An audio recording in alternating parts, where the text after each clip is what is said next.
Hey everyone, it's Mark Knights from RPG Nights. Having a shocker of a day, so I thought I might actually talk about something that I wanted to talk about. Um, Quite honestly, that has got to do a lot with my eBay purchases over the past week, which I've been pretty impressed with, and they've all sort of come through rather quickly. Now, there is obviously a lot of packages coming through for me at the moment because I've turned to eBay and purchasing as a bit of consolation for what's going on in the real world. But recently I picked up a copy of what is it, Arms Law and Claw Law, or no, actually it's Spell Law, um, Middle Earth role playing game, which is I cut my teeth on in about grade 8, so when I was about 13, I suppose.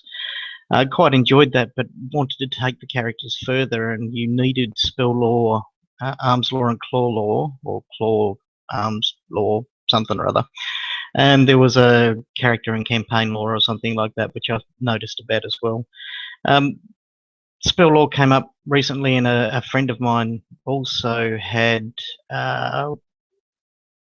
purchased a big bunch of these things, and he said that he had a version of the Arms Law and Claw Law, so he's going to send me that. So I picked up Spell Law when I found it cheap. There is a couple of campaign laws, or character and campaign laws online for Rollmaster, but I haven't found one that meets my price requirements yet, so we'll see how that goes. I'm also looking for a Middle Earth role-playing, a MERP book. If you're in Australia and have one that you want to offload in the market, can't really sort of afford overseas marketing at all. But that turned me back onto eBay because eBay recently has been rather poor for me, I suppose. I've always found it's all about the stores now. It's not actually about real bargains and stuff like that. But I hopped on eBay after finding this sort of thing, and I went through all of their role-playing game stuff that was in Australia. One of the things that I found, which I know one of my friends is going to be incredibly jealous about, is Harlequin. Harlequin is a Shadowrun module round about the first turn of the second edition sort of thing. I'm fairly certain it's second edition. Might be first, 1990, so it's definitely first edition. But it's one of the greatest Shadowrun modules ever, if not the greatest Shadowrun module ever. There is the Harlequin's back, which isn't really Harlequin, but it's okay. But Harlequin is where it's at. And I've got to admit that I got this from eBay, and it's in practically pristine condition. I would not be surprised if this has sat on a shelf in a role-playing game store or in somebody's collection purchased as a second copy and never been opened. Now, I'm sorry if I'm going to make you cry, but I'm going to open it. I'm going to read it. I'm going to read the hell out of this. I've got a purpose for this book. Otherwise, I'd give it to you, Matt. Sorry. But I do have a purpose for looking at that book. I've been working towards it. You may have seen my post recently. In fact, it'll be the post directly under this one on RPG Nights, which talks about me wanting to get back into role playing as opposed to tactical board simulation playing. And Harlequin is one of the things that sort of sprang directly to mind because there is combat in it. I'm not going to say there's no combat in it, but there is a story, and it's a story that wants to be told. And it's probably the story that Shadowrun should be telling, which is the thing that I'm sort of really keen on. Now, I'm also a closet Doctor Who fan. I know it may come as a shock, but I'm a closet Doctor Who fan. So closeted, in fact, that I may actually be wearing a pair of Doctor Who pajamas while I do this. And on the chair behind me may have a Doctor Who hoodie. I have reviewed Doctor Who Adventures in Time and Space before. I have said that it's not really a good fit for the Doctor Who sort of characters and the Doctor Who ideas, but the version that I reviewed was the Matt Smith version, and it was the version that I bought off Drive-Through RPG. So it was an electronic version. It was PDF. Never had a physical copy of the game before. There was a phaser version of the game that I was always interested in buying, but no, it's taken me this time to actually buy a Doctor Who RPG. Doctor Who, as you may realise, is not a big action star either. He's a big role-playing star. Find the problem, talk it out, get the solution. So this is triggered in my head. And while I was in eBay looking at Harlequin, and then I actually I bought a Doctor Who stubby holder, perhaps, maybe, that hasn't arrived yet. I also noticed that it brought up on my eBay that I was watching a book that looks very much like that. Doctor Who Adventures in Time and Space, the limited edition rulebook. So I went into it and I had a look at it, and the sale was over. And in fact, it had been put up for sale probably 3 or 4 times after that, and all of those sales were over as well. And I looked at the price, and it was about $50 with postage and handling. And I thought, oh, I loved, by the way, that Doctor Who mashup, the 50th year edition movie that came out, or special edition of Doctor Who or whatever. And that cover just got me, and I was just going, oh, that is hell cool. So I sort of looked through it, and I realised that every time this had gone through sale on eBay, that it had never sold. Okay, and so I contacted the person on eBay and I said, look, just in case you've still got the copy of the limited edition rulebook of Doctor Who Adventures in Time and Space, I'd really, really love to buy it. And it was a guy by the name of Luke something or other. Sorry, Luke, if you ever watch this. But I got your name and address on the back of an address envelope today. And I've really got to thank you. This was advertised as new. It is new. It's a brand new book. I don't know whether he owns a role-playing game store and he was offloading some old stock or something like that. But oh my God, look at it. It's beautiful. I have actually not looked through this book yet. So it's kind of special. We'll discover it together. I'm imagining that it's going to be something like the Adventures in Time and Space box set that came out, but it's a beautiful hardcover book. It is full color, I think. Yeah, look at that. Oh, that's so sexy. A full color hardcover book that's based on the limited edition rulebook. I have been thinking for a long time about running a Doctor Who campaign in Fate. And one of my in-person players has always said, oh, you know what Fate would be really good for is Doctor Who.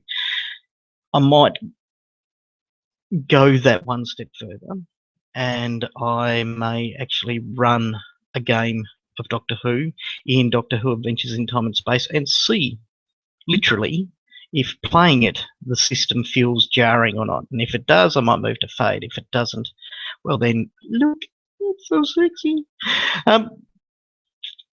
I got asked by Ian Borchardt just recently, in fact, probably a few hours ago, and Ian's name just blinked up on my screen just then. What era would I run it in? And of course, the answer is the Fourth Doctor. Come on. Who does not love Tom Baker? I'm also keen to buy the source book with him in it, but I'm also keen to buy the ones that lead up to him, and probably Peter Davison as well. After that, I didn't like the Doctors after that terribly much. I liked Christopher Eccleston, but he was only out for a season, and if they're going to try and sell me a book with him in it, they want to make it very worth my while. David Tennant, he was okay.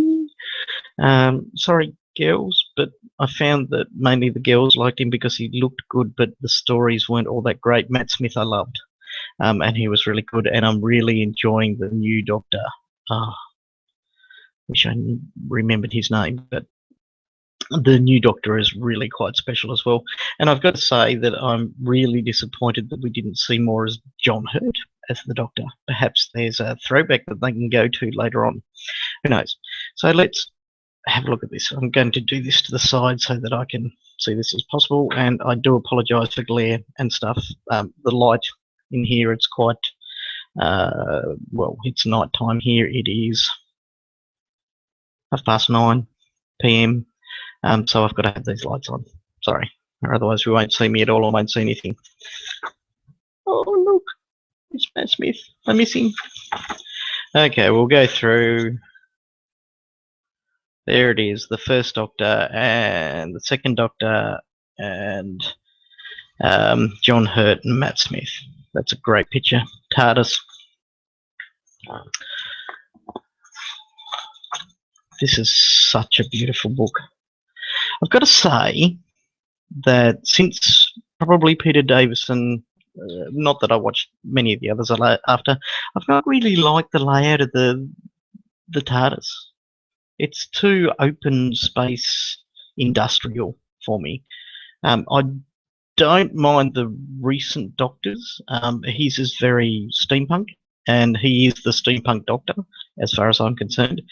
But even still, steampunk can only sustain me so far. So, yeah, not so happy with all these wires. It's too untidy.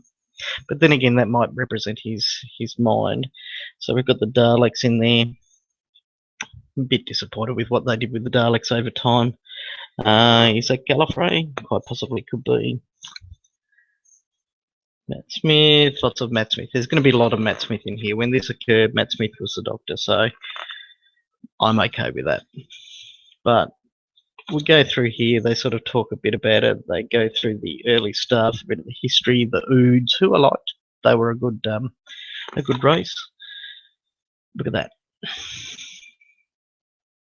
There's a nice Doctor Who universe. Well, they try and add in a lot of the old stuff, but really a lot of it's the new stuff because they're trying to cater to a new market.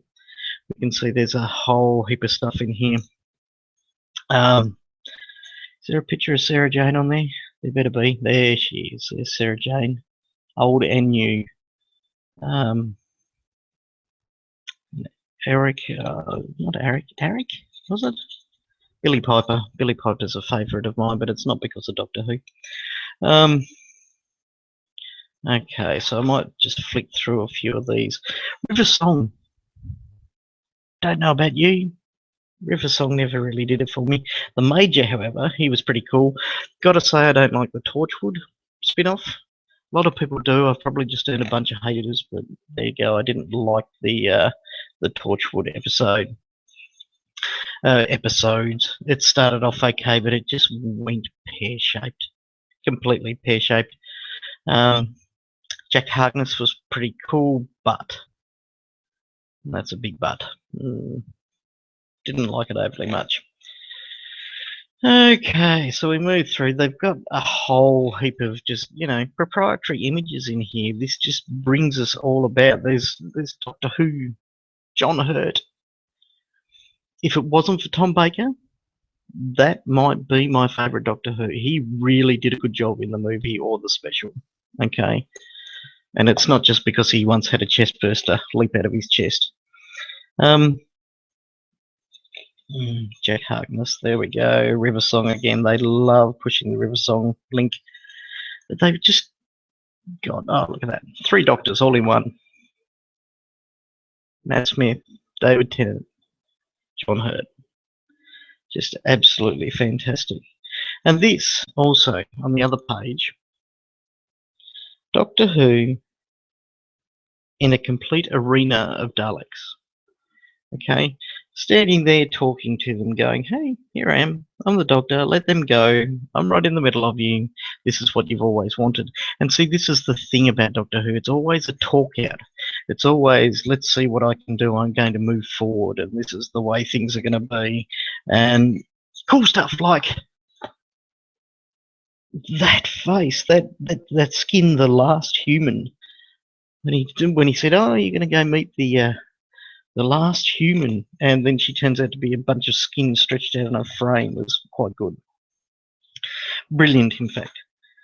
Cybermen, the new Cybermen race, images, they actually look really cool, and they are a real big nod to the previous.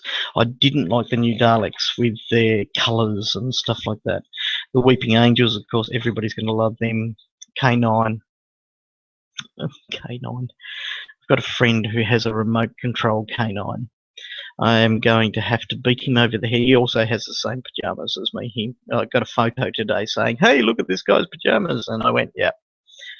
Had them for a couple of weeks, rather embarrassingly so. But now we share pajamas. But he has the remote control K9, so he wins. So Corey, if you ever watch any of my posts and you watch this one, because you might, because it has Doctor Who attached to it, you're a bastard. Right.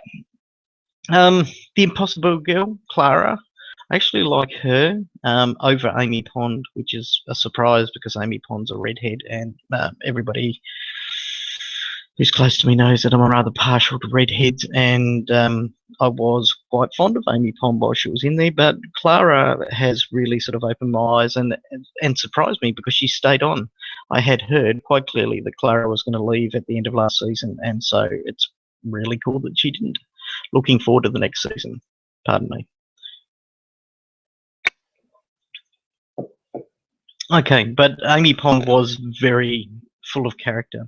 Now, had he not done a good job, Christopher Eccleston, I hope he's in the picture, had he not done a good job, none of this stuff would have existed in any way, shape or form. Christopher Eccleston really did a good job as the Doctor. It's a shame he only lasted one season, but if you look at Christopher Eccleston and his history, it's not really that much of a surprise. There we go, bit of a Cybermen history picture there. Absolutely fantastic, of course. I love that there's one there, if you go back and you pause it, there's one there that looks like he has a sock over his head with a colander on his head. It's absolutely fantastic. They've come up with some really cool ideas, I've got to say, with some of the new stuff. Now, Doctor Who, and one of the things that I feel is a little bit lacking in the new series is the fact that Doctor Who used to have a part of its charm because it was all about the rubber suits, and seeing that they were cardboard backgrounds and people bumping into them and shakes and material like that.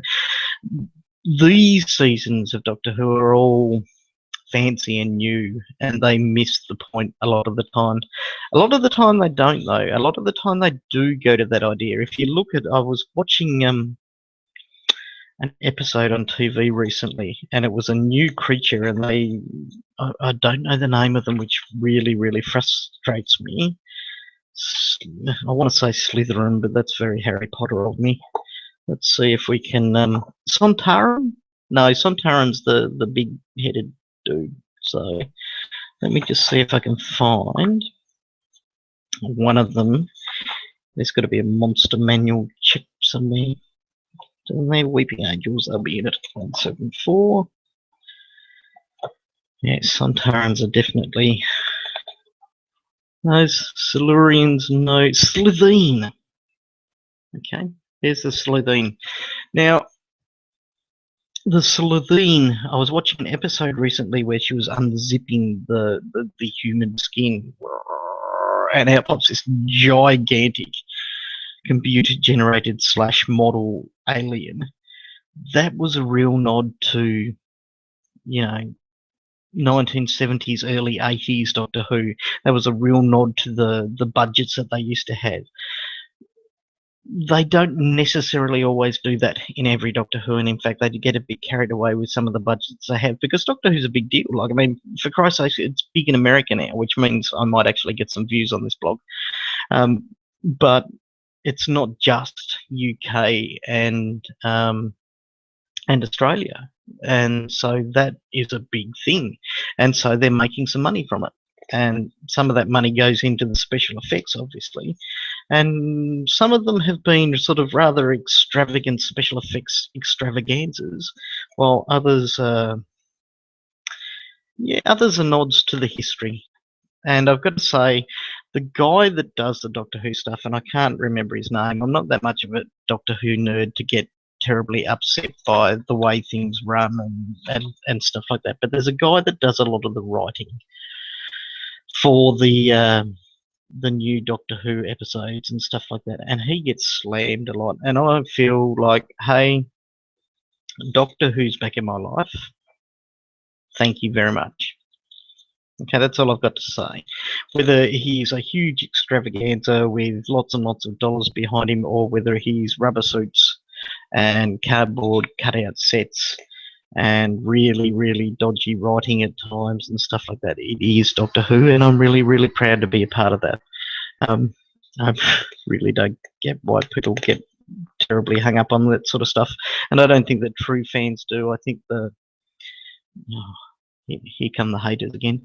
I think the fans that are sort of caught in between, they sort of remember what it used to be like, and they're involved in the new, and it's not what they expected. But their parents or their older brothers or something like that used to idolize it, and they feel a bit upset by it. I think they're the people that sort of really sort of struggle with this stuff. I'm loving this book, by the way. Oh, look. Amy Pond's a pirate. Got to show that picture. So this is definitely full colour, beautiful, beautifully presented sort of material, and sort of quite a bit. Oh, River Song, she turned up for the first time in about 100 pages, so good to see they didn't really sort of slam on this stuff.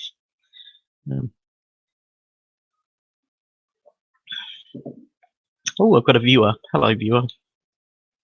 Watch me reminisce.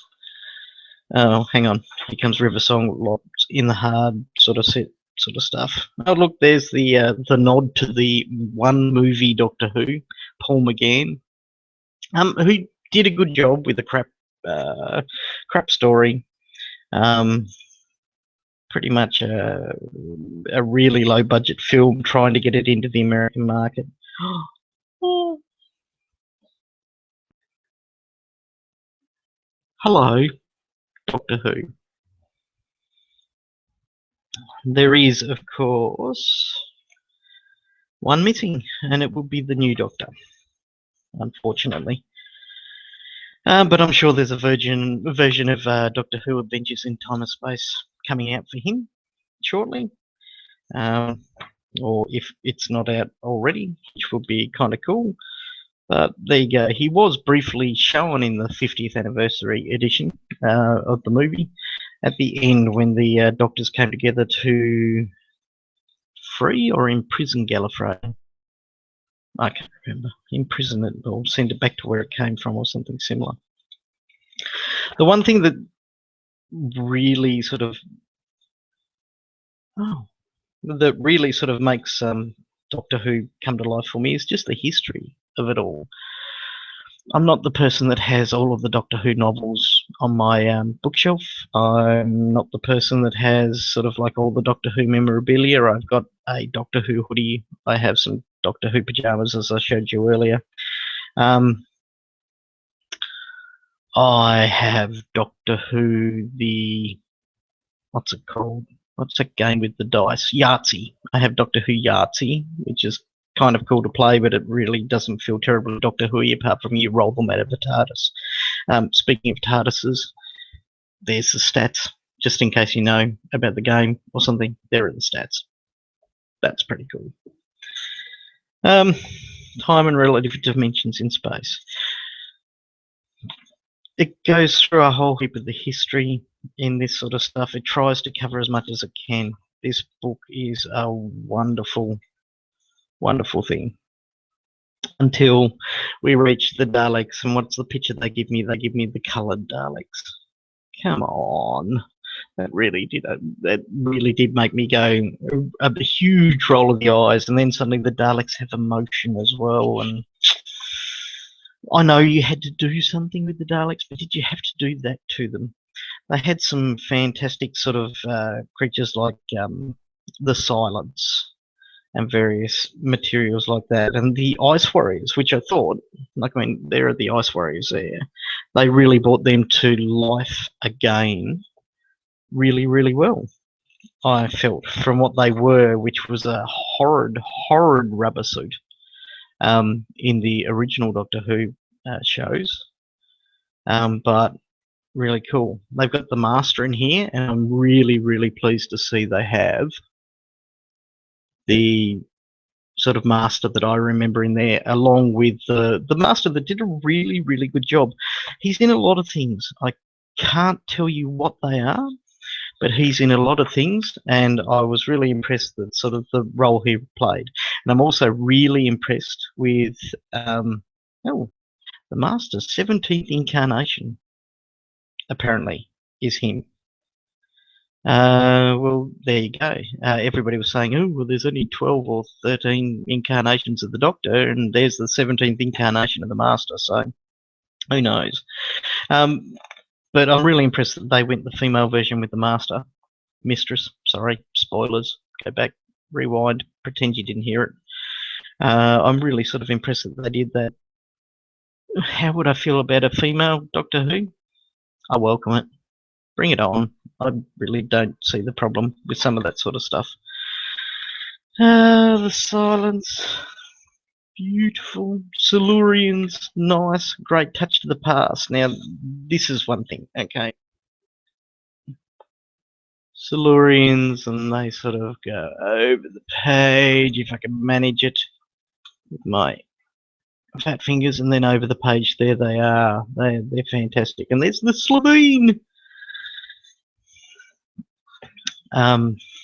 So they give you a lot of them. I may have fibbed. I actually do have a Doctor Who book that actually has the 100 best monsters from Doctor Who in it somewhere. I don't know where I have it anymore, but I do have that, and I bought that in the idea that one day I might actually run a game like this.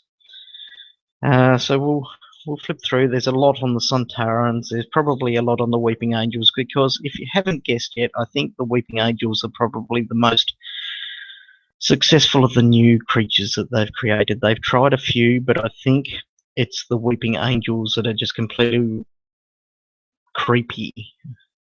The reason being that everybody's seen these statues in graveyards and stuff like that, and with their hands over their faces and stuff like that, the Weeping Angels, and they can relate in some way. You're in a creepy place already. It's a cemetery.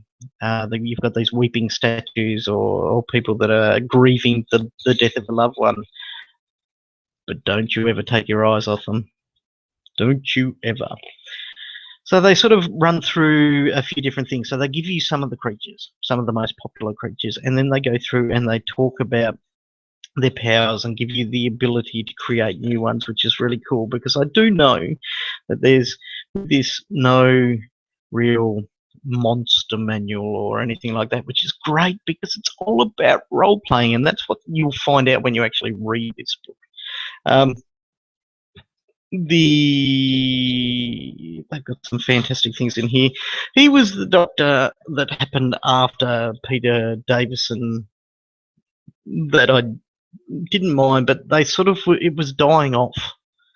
Peter Davison went, and really Doctor Who died off quite quickly after that fact, which is a real shame. He's Colin Baker, I think, and he did an okay job, but I think they just went too far with him. I'm not sure.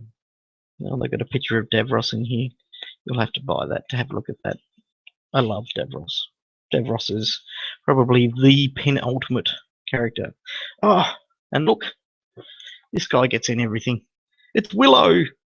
I don't know what his name is in Doctor Who or what role he played terribly. But it's Willow from Willow of Good and Willow the movie with Madmartigan and all that sort of stuff. I really, really do hope you understand what I'm babbling about, because that's one of the greatest fantasy movies of all time. He was also in movies like the Harry Potter series, in several roles, so keep your eye out for him. What else are we going? I'm almost towards the end, so you can turn off soon and think, thank God I don't have to listen to him ramble anymore. I'm onto the game mastering section. There's the original Three Doctors. Okay, they did the 50th anniversary, but there they are, first, second, and third Doctor, right there. I've got to say, first Doctor I enjoyed, but only because of what he brought, which is Doctor Who to the world. Second Doctor, I just can't come out. He had some cool stories in his time, but I didn't like him. I didn't like him as the Doctor. The third Doctor, I really quite enjoyed. He was the Doctor that got stuck on Earth, and he drove around in Bessie and stuff like that. And he had a lot of character, but then Tom Baker came on and blew him away, which is unfortunate for him. Otherwise, he might have been my most favourite Doctor. I'm so glad I bought this book. Here's the guy who is in every science fiction movie ever, or series ever. Battlestar Galactica, Supernatural, Doctor Who, you name it, he's been in it, and he's done a really good job in each of them. Probably my second favourite Doctor, Peter Davison. He was really good. If you haven't seen sort of like some of the stuff that was around the 50th edition stuff, find it and watch it, because Peter Davison plays a lot of whole heap of stuff. And there's the connection here. And if you don't know what I'm meaning by the connection, it's that Peter Davison's daughter married, what's that guy that all of you girls like? David Tennant, maybe? I don't know. But married David Tennant, and therefore people also always have a laugh that the Doctor Who is Doctor Who's own father-in-law, which is kind of queer, but there you go. Yeah, that's the cast of the 50th. Okay, there's the Silence. The Silence were really cool. I think probably underutilized in Doctor Who, but who's to say that they're not actually going to come back eventually? There's the one that got everybody back interested in them again. Christopher Eccleston, Rose Tyler, or sorry, Billy Piper. Billy. And the Automatons, they were a fairly early episode that sort of took on Mickey and all that sort of stuff. They were pretty cool as well. They were also an old creature brought back, and they were done very, very well.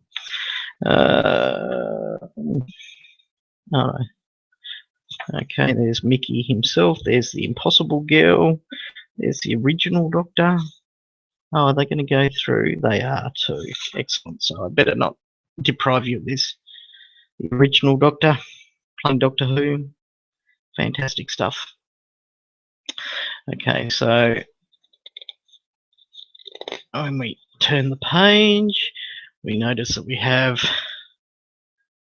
although I'm not sure that he's in the page, but it's not, but it's talking about the second Doctor. And over here, we've got the Fishmen coming out, and that's about the third Doctor. And actually they are there. Right up in the top there's the second and the third over on the left hand side. And then we'll go, oh, they should have had a big picture of him. Come on. Tom Baker. Peter Davison. Okay, so they have got a big picture of Peter Davison. I'm not sure you saw it, but there it is. I really like his outfit. Tom Baker had a great outfit, but Peter Davison sort of really sort of made it. And then we've got Colin Baker. He's the one that came after Tom Baker. And then we've got this gentleman here whose name escapes me and is in the Hobbit movies and actually plays a large part of the 50th anniversary movies as well. I didn't like him, to tell you the truth, but my phone's not near me. And then we've got the Doctor that appeared in the movie to try and revive Doctor Who. Failed horribly.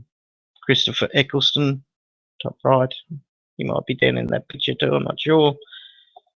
No, he wasn't. Then, of course, David Tennant. There he is. And we have Matt Smith over there. And as we find out in the movie, we have the War Doctor. Okay, John Hurt. He's the really impressive. And I'm going to have to show you this just because you'll see. It's Tom Baker. Mind you, one of those creatures that are in there with Tom Baker, like, I mean, you've got Davros, who is cool. You've got the Mummy, who was cool but robotic in the end. Sorry. And the creature from the Ark, that was one of my favourite ever episodes. There's one that's in there, there's a Crystal Skull one, and it's a real classic of Tom Baker, and I watched the first episode of it, and then the horrible minute YouTube didn't have the second episode, so I really lost interest, but it was really cool. It's one of the scariest episodes and one of the most horrific episodes. Like, I mean, you want to talk about Lovecraftian sort of stuff, talk about Doctor Who in a lot of ways, because it covers that sort of stuff. And then we've got stats for the doctors. So there's Matt Smith, there's David Tennant, the Spunky Doctor. You've got the War Doctor, and we've got the Impossible Girl, Clara Osborne. We've got Amy and Rory, and we've got River and Billy slash Rose. And then we've got, and I really like this touch, they've got Sarah Jane in there. That's a really nice touch, especially, you know, it was really tragic when she went. Even upset poor old me. And we've got K9, who's a nice touch as well. By the way, Corey, I'm going to steal your remote control K9 if it kills me. The Major. Okay, they've got some nice touches back to the Major, but I don't know what happened to the actor of the Major, but he was something that really made the series. We've got Kate Stewart, Lethbridge Stewart. That's his said daughter. That's one of the nice touches in the newest ones. So there's a bunch of sort of characters in here. Then they give you the unit soldier and scientists and rock stars and adventuring archaeologists and stuff like that. And then it sort of pretty much brings us to the end of the book. Gives us a bit of an index, then does some advertising. Defending the Earth, the unit source book, which is quite cool. They touch back to that. We've got the Time Traveler's Companion. Gallifreyan Culture, History and Law, which is kind of amusing considering the fact that if you go via the canon, Gallifrey is well and truly out of the question. New options for creating and playing Time Lord characters. Now that's interesting to me, so damn me for reading this page. But I get really upset with the direction they took with the new Doctors and the fact that Gallifrey went away and all the Time Lords were gone apart from the Master and Doctor Who, and if you consider River Song maybe one of them. But you see, that I want my players to be able to play Time Lords other than Doctor Who, but then again it's Doctor Who, so I don't know. I do like the idea that in this, if you do play a game, they suggest that you rotate the roles a bit. So somebody gets to play Doctor Who one adventure, then somebody else gets to play Doctor Who the next adventure, and you get to play the companions. Maybe the companions switch around. I do like that idea. And of course, it's Doctor Who, so it's all about it. Now, in this one, we've got the first, the second, the third, and the fourth Doctor source book. They do actually have more than those now. They're probably the four that I'm quite interested in. The first one because he introduced Doctor Who, and that's where it was at. The second one because the stories were great, but the Doctor wasn't. The third one because he was pretty cool. And he really is the heart of the Master. The third one, he and the battles between him and the Master were just absolutely fantastic. And the fourth Doctor because it's Tom Baker. And then, of course, I'll probably get suckered into the Peter Davison one as well. And if ever they bring out a War Doctor one, really quite keen. So there you go. So Doctor Who, Adventures in Time and Space, limited edition rulebook. And this normally comes in a box set as far as I'm concerned. It comes with the characters, like I showed you those characters towards the end. That normally comes with them as sheet form and a few other bits and pieces, but that's a beautiful book. and that will look great on my shelf, and hopefully I will actually be able to get it out and play with it. Hopefully people will want to play with it. I know I was speaking in the Google Plus sense, I was speaking to S. John Ross, who sort of laments the loss of games like these, and I really want to bring some of them back to life because they're the ones where the role playing was at. Don't forget, Matt Guider, Harlequin. But that's pretty much what I wanted to show you. I just needed to have a bit of a chat to emptiness, which is great, although I've got viewers, which is also good. I hope you've enjoyed it. I hope that maybe I've intrigued one or two of you with my flick through of Doctor Who, and some of you go, hey, if you play a Doctor Who game, then include me, because I'm really sort of keen on doing that sort of stuff. And also I'll be doing something with Harlequin, but it will be unrecognizable as Harlequin. I won't be going, hey, let's do the Harlequin adventure. But I will be doing something with Harlequin in the near future. After the Reign of Winter closes up, who knows what I'll be doing. If I lose my job in the next 3 weeks to a month, who knows what I'll be doing. Maybe I'll be playing every freaking day for 6 hours a day while my wife's away. No. Okay. Thank you very much for watching. I hope you've at least got something out of this, if not even enjoyed the flick through. And I'll talk to you all sometime other on the flip side. See ya.